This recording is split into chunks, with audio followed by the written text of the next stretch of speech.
Good morning. आगे कर चलते हैं। Section 45 clause 5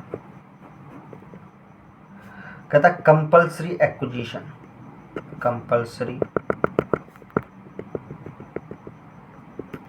acquisition of capital asset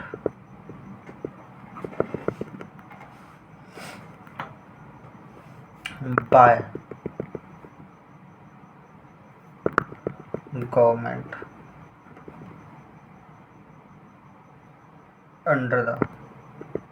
under any law for the time being force। Government ने आपकी जो जमीन है, लैंड, बिल्डिंग, कोई भी कैपिटल असेट है वो एक्वायर कर ली किसी कानून के चलते, किसी भी तरीके से कंपल्सरी एक्विजिशन कर लिया, तो हम इसमें सेल कंसीडरेशन कौन सी माने? क्योंकि देखो गवर्नमेंट एक्वायर करेगी, कुछ मुआवजा देगी, तो जो सेल कंसीडरेशन है, जो कंपनसेशन है, जो दी है, जो कंपनसेशन रिसीव है, वही क्या मान लेंगे? Cell consideration. इंडेक्सेशन कौन सा करना है? जिस दिन ट्रांसफर हुआ है, in the year of transfer, मतलब जिस दिन कंपल्सरी एक्विजिशन कर लिया। Indexation, cost of indexation in the year of compulsory acquisition,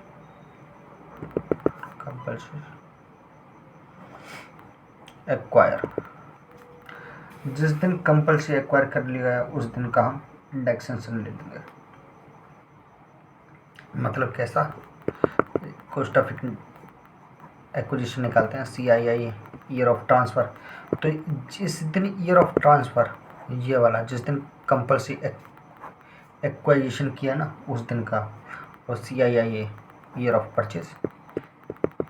purchase बोला। पर आपने जो कंपनसेशन मिला था उसके अलावा आपको इनहेंस कंपनसेशन मिलता है। इनहेंस्ड कंपनसेशन मिलता है।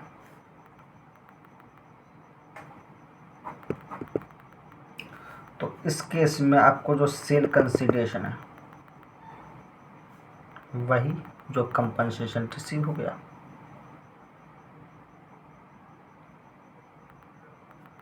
Compensation received.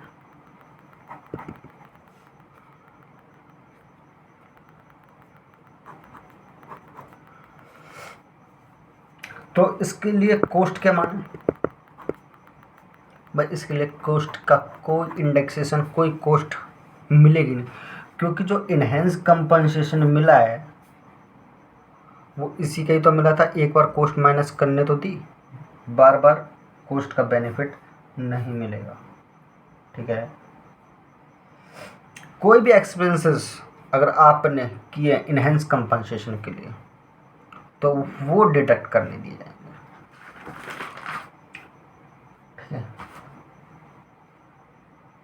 पर जो इनहेंस कंपनसेशन, फॉर एग्जांपल एक सिनेरियो समझना,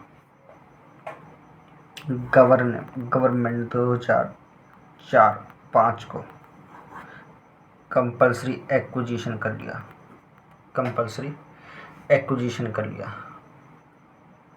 2010-11 में कंपनसेशन रिसीव हो गई। आप जो कि 10 लाख थी, पर जो असेट जो उसने एक्वायर कर ली से लैंड थी, वो थी इस समय इसकी फेयर मार्केट वैल्यू। आपको लगता था फेयर मार्केट वैल्यू इसकी कितनी है? 12 लाख। गवर्नमेंट ने दी है आपने 10 लाख।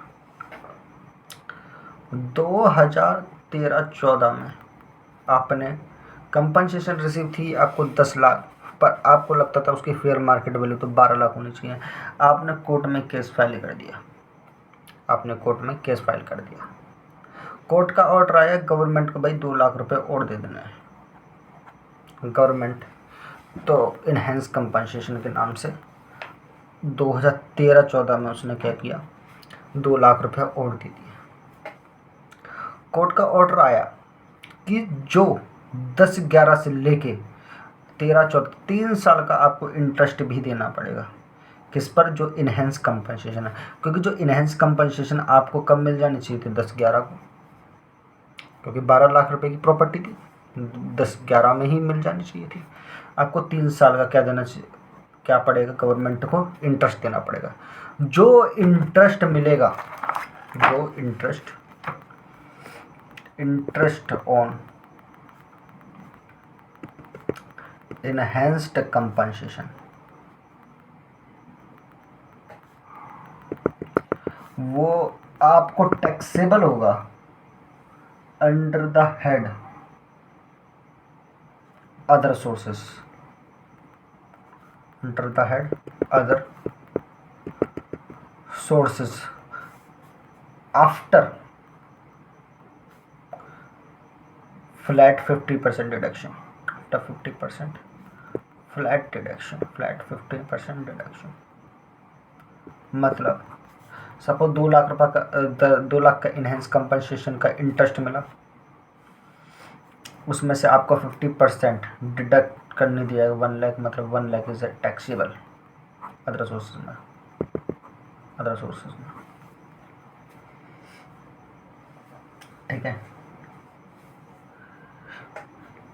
सेक्शन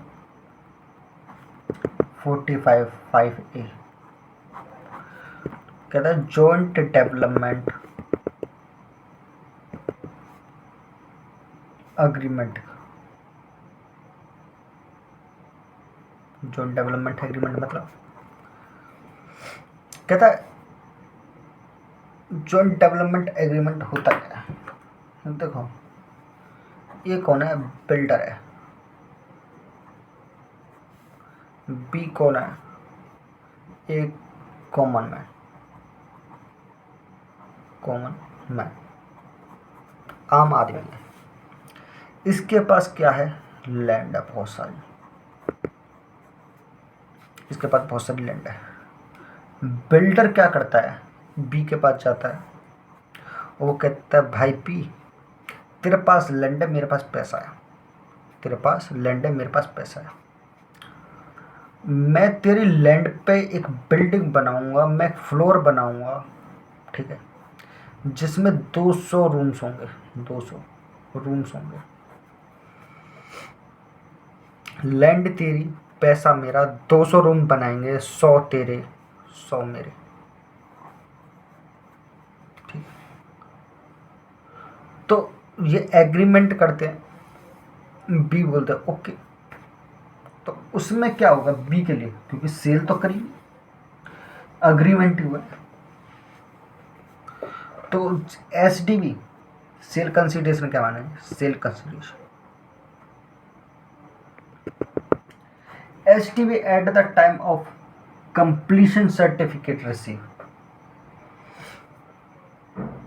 जिस दिन की एसडीबी उस दिन की, जिस दिन कंप्लीशन सर्टिफिकेट मिल गया, कंप्लीशन सर्टिफिकेट मिल गया, उस दिन को हम कंसिडरेशन मान लेंगे एसडीबी को। मतलब नहीं समझा, अच्छे से समझाओ।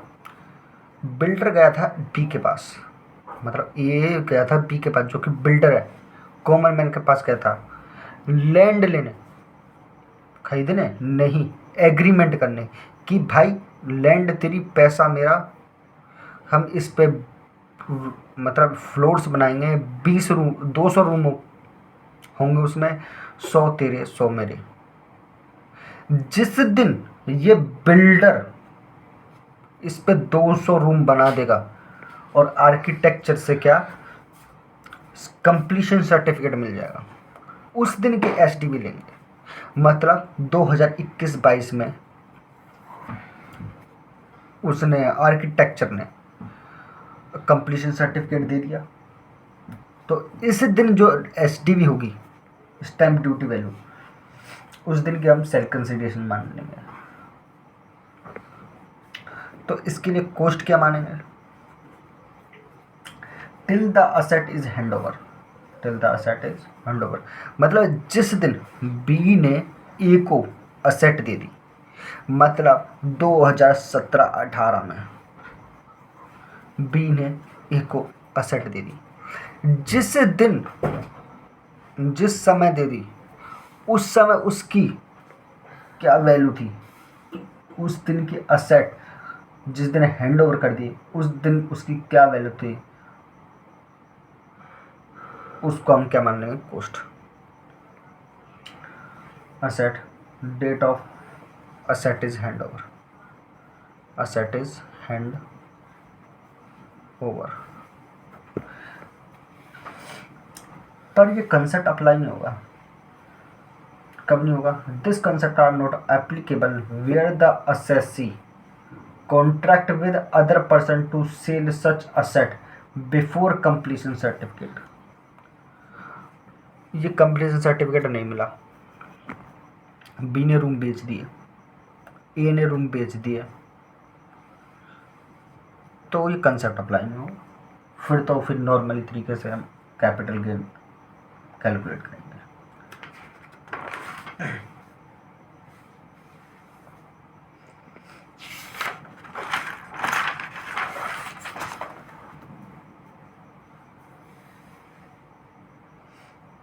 पर एक कंसेप्ट क्या, एक पॉइंट है, एक नोट है। सेक्शन 1037 कहता है, अगर गवर्नमेंट ने रूरल एग्रीकल्चर लैंड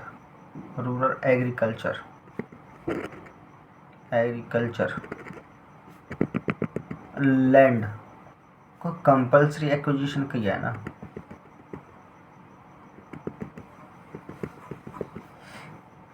और जो एग्रीकल्चर लैंड का है इंडिया में, तो वो फुली एग्जेम्प्ट है, उसमें कोई टैक्स नहीं होगा। मतलब 1037 कहता है अगर रूरल एग्रीकल्चर लैंड को कंपल्सरी एक्विजिशन किया गया है गवर्नमेंट के द्वारा, जो कंपनसेशन उससे रिसीव होगा वो फुली एग्जेम्प्ट रहेगा।